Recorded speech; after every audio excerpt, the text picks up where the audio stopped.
12 years have flown by since the release of Sonic and All-Stars Racing Transformed, and despite owning the game for over 5 years, it wasn't until December 2024 that I really gave it a go. Now, I put this down to being a big Mario Kart fan, and with Mario Kart 7 releasing in late 2011 and Mario Kart 8 following only 3 years later in 2014, my arcade kart racing time was predominantly spent on Nintendo's offerings. Another issue was me, to be honest. 5 years ago when All-Stars Racing Transformed entered my game library, I tried it out for maybe 15 minutes, I couldn't get the hang of the handling, I thought it was a bit clunky, and that was it. It was moved into my pile of games that didn't catch my attention and ignored like the expiry date on a jar of Kalamata olives at 1 in the morning. It was wrong of me to not give it a fair chance, given how much I enjoy the franchise, not to mention my love of the arcade kart racing genre. So one day I sat down and spent a decent amount of time delving into the game properly. I took the time to learn the gameplay mechanics and got the hang of all the items and what they did. And what I found was a very fun arcade racer with some genuine difficulty to be had if you're looking for it, with a pretty decently large cast of characters. It isn't perfect, but it's by far the best arcade racing experience I've had away from the Mario Kart series. The main gimmick that sets this game apart is the seamless transformations between on-land racing, in the water and in the air. I found the drifting to be a bit of a learning curve coming from Mario Kart, but once you get the hang of it, it is really fun. The items available to you throughout the races are pretty interesting and feel unique, like the boost item that you need to time the ending of so that you don't spin out and lose all your pace. While there's nothing revolutionary going on here, I think the item selection has all the elements you want in a kart racer, including a Mario Kart star-like item, which can be helpful if you've fallen a little behind in a race. Before beginning a race, you're given a difficulty option.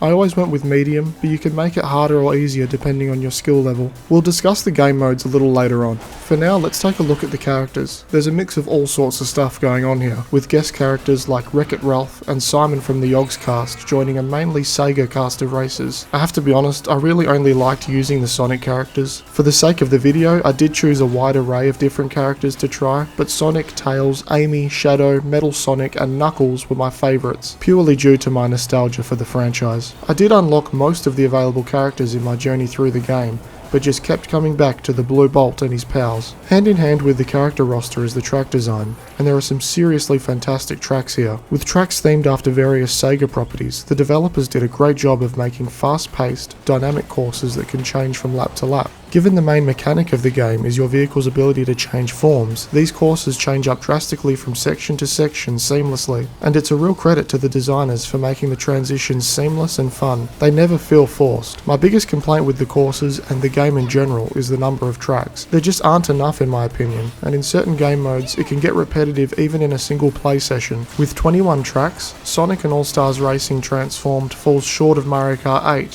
which had 32 tracks, even before factoring in the DLC that brought it to 48. It's a shame because it really cuts into the replayability of the game, making it feel relatively shallow. As I mentioned, it took me a bit of time adjusting to the handling, especially considering each different form that your vehicle takes will handle differently. However, I'm glad to report that my initial dislike of the physics quickly washed away once I got a hang of it. Like I said, the drifting is quite enjoyable, and it only gets more fun when you take to the skies or get to bounce off the top of waves in your boat. Each course is bright and colourful, even the darker ones, and the soundtrack is an absolute banger. Pulling from all different Sega soundtracks, there are some real slaps in here that add so much to the racing experience. The game looks sharp for its age and its intended art style and runs buttery smooth. I really do wish I'd checked it out sooner. There's split-screen local multiplayer available as well as an online mode, however I didn't do any multiplayer during my time with the game. There are 4 game modes available to you: World Tour, Time Trials, GP and Single Races. I did a few GPs and Time Trials, but I spent nearly all of my time in World Tour, a unique mode to the genre where you go through and complete races and events like drift challenges to earn stars, which are then used to unlock new characters. I have to know how much I love drift events and attack mode events. These felt like standouts to break up the gameplay loop of doing race after race. You'll earn XP by completing events, which can be used to unlock mods for your character's vehicles, allowing you to slightly alter their stats to your preference. All in all, there is plenty to do here, but again, I can't help feeling like the shallow pool of tracks is a real drawback to the game as a whole. Overall though, I'd absolutely recommend you check out Sonic and All-Stars Racing Transformed,